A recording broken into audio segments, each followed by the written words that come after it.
నమస్కారం అండి.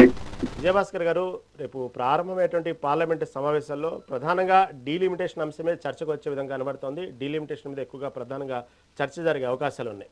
కాబట్టి డీలిమిటేషన్ మీద కేంద్రం తీసుకునే నిర్ణయాల పట్ల మీరు స్వాగతిస్తున్నారా? మీకు ఏమైనా అభ్యంతరాలు ఉన్నాయా? డీలిమిటేషన్ మీద అనేక అనుమానాలు లేవిస్తూ ఉన్నాయి ప్రతిపక్షాలు. కొన్ని రాష్ట్రాలకు అన్యాయం జరిగిద్ది, ఇటు దక్షిణాది అంటూ ఇటు ప్రాంతాల ఫీలింగ్లు కూడా బయలుదేరినాయి. ఓవరాల్గా ఏమంటారు? డీలిమిటేషన్ మీద మా తెలుగుదేశం ప్రభుత్వానికి కానీ, అంటే కూటమి ప్రభుత్వానికి కానీ, లేకపోతే తెలుగుదేశం పార్టీకి కానీ ఎలాంటి భయాందోళనలు లేవు, సందేహాలు లేవు. పోతే గత పార్లమెంటు సమావేశాల్లో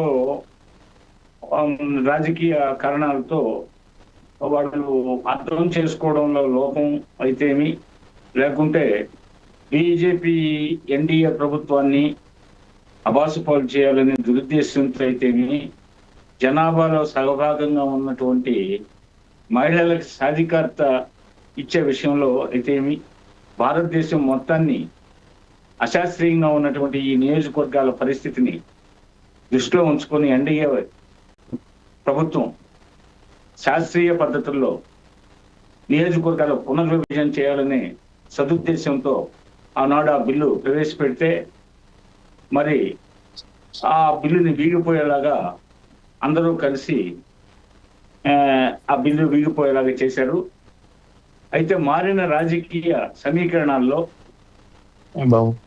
ఒకవేళ బిల్లు ప్రవేశపెట్టడం జరిగితే ఈసారి బిల్లు తప్పకుండా నెగ్గే అవకాశాలు ఉన్నాయి. అది మహిళా రిజర్వేషన్ బిల్ కావచ్చు, లేకపోతే నియోజకవర్గాల పునర్విభజన బిల్లు కావచ్చు, డీలిమిటేషన్ బిల్ కావచ్చు. కారణాలు ఏంటంటే, ఆ బిల్లు వీగిపోయిన తర్వాత అనేక రాష్ట్రాల్లో అసెంబ్లీ ఎన్నికలు జరిగాయి.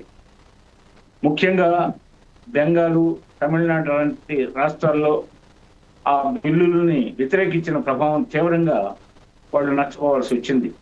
అంటే ఆనాడు అధికారంలో ఉన్నటువంటి అక్కడ డిఎంకే కానీ, అదేవిధంగా బెంగాల్లో అధికారంలో ఉన్న తృణమూల్ కాంగ్రెస్ అయితేమి అధికారాన్ని కోల్పోవడం జరిగింది. అధికారం కోల్పోయిన తర్వాత ఆ రాష్ట్రాల్లో పెనుమార్పులు వచ్చాయి. ముఖ్యంగా తృణమూల్ కాంగ్రెస్ నుంచి 20 మంది ఎంపీలు ఆమె నాయకత్వాన్ని, ఆమె తీసుకున్న నిర్ణయాలని ఆ రోజు విప్పు జారీ చేసినందున పోతే తాము అయిష్టంగా ఆ బిల్లుకు మద్దతు తెలియజేయాల్సిన పరిస్థితి ఉన్న నేపథ్యంలో ఆ రోజు ఆ విధంగా మద్దతు ఇవ్వడం జరిగింది. ఈసారి వాళ్ళంతా కలిసి అసలైన తృణమూల్ కాంగ్రెస్ మాదే అని చెప్పేసి మెజారిటీ ఎంపీలు, చాలా మంది శాసనసభ్యులు, అదేవిధంగా పార్టీ లీడర్స్ అంతా వాళ్ళు సపరేట్ కుంపట పెట్టుకున్నారు. కాబట్టి మేమంతా బీజేపీకి మద్దతుగా నిలుస్తామని చెప్పేసి, అంటే ఓవరాల్ గా చెప్పారు, వాళ్ళు బీజేపీకి మద్దతుగా నిలుస్తామని చెప్పారు. అదేవిధంగా డిఎంకే ఆ రోజు ఇండి కూటమిలో ఉండి పూర్తిగా వ్యతిరేకించిన పార్టీ. అయితే బీజేపీ ఆ రోజు ఆ బిల్లుల్ని వ్యతిరేకించడం అయితేమి, కొన్ని ఇతర కారణాలతో డిఎంకే అధికారం కోల్పోయిన నేపథ్యంలో ఈ రోజు డిఎంకేలో కూడా డిఎంకే ఇండి కూటమికి దూరం అయింది. అంటే విజయ్ సీఎం కాగానే సీఎం లార్జెస్ట్ మెజారిటీ పార్టీ లీడర్గా విజయ్ని గవర్నర్ ఇన్వైట్ చేసినప్పుడు ఆ రోజు డిఎంకే ఇండి కూటమిలో ఉన్నది కాబట్టి, మరి ఆ రోజు ఆ కాంగ్రెస్ వాళ్ళు 5 మంది ఎమ్మెల్యేలని మరి డిఎంకేతో సంప్రదించకుండా విజయ్కి సపోర్ట్ చేశారనే నెపంతో మేము ఇండి కూటమికి దూరం అవుతున్నాం, ఇండి కూటమితో తెగదింపులు చేసుకుంటున్నాం అని వాళ్ళు స్పష్టంగా ప్రకటించడం జరిగింది. అంటే ఇండి కూటమిలో డిఎంకే లేదు. మనం అనుకున్న ఈ 2 బిల్లులు కలిపి ఆ రోజు పార్లమెంట్ లో పెట్టినప్పుడు డిఎంకే ఇండి కూటమికి ప్రధాన మద్దతుదారుగా ఉన్నది. అదేవిధంగా బెంగాల్లో తృణమూల్ కాంగ్రెస్ మద్దతుదారుగా ఉన్నది. మరి ఇవి 2 తృణమూల్ కాంగ్రెస్ చిలికలు పెలికలి మెజార్టీ ఎంపీలంతా 20 మంది ఎంపీలు మద్దతిస్తున్న నేపథ్యం ఒకటి. ఈ రోజు ఇండి కూటమిని మేము తెగదింపులు చేసుకుంటామని చెప్పి డిఎంకే వాళ్ళు చెప్పిన నేపథ్యంలో డిఎంకే పెద్ద మనసుతో ఈసారి అయినా వాళ్ళ ఓటమికి కారణాలని వాళ్ళు నెమరు వేసుకుంటే, ప్రధానంగా మహిళా రిజర్వేషన్ బిల్లు, ఈ నియోజకవర్గాల పునర్విభజన, వీటిని వ్యతిరేకించిన నేపథ్యం కూడా వాళ్ళ ఓటమికి ప్రధాన కారణాలు ఉన్నాయి. కాబట్టి డిఎంకే పశ్చాత్తాప హృదయంతో ఈసారి ఈ బిల్లులకు మద్దతు ఇస్తే మంచిది, లేదంటే వాళ్ళు గైరు హాజరయ్యే పరిస్థితులు కూడా ఉండొచ్చు. ఆ బిల్లు ప్రవేశపెట్టే సమయాల్లో డిఎంకే సంబంధించి. అదేవిధంగా మహారాష్ట్ర దగ్గరికి వస్తే మహారాష్ట్రలో శివసేనలో ఆల్రెడీ చీలికలు పేలికలు అయి ఉంది. అందులో బాల ఠాకరేకి సంబంధించిన వారి కుమారుడికి సంబంధించిన వర్గం లో కూడా లుకలుకలు ప్రారంభమై ఆల్రెడీ ఎప్పుడో చీలిపోయి ఉంది. అది ఒక వర్గం ఆల్రెడీ బీజేపీతో మహారాష్ట్ర ప్రభుత్వాన్ని ఏర్పాటు చేయడం జరిగింది.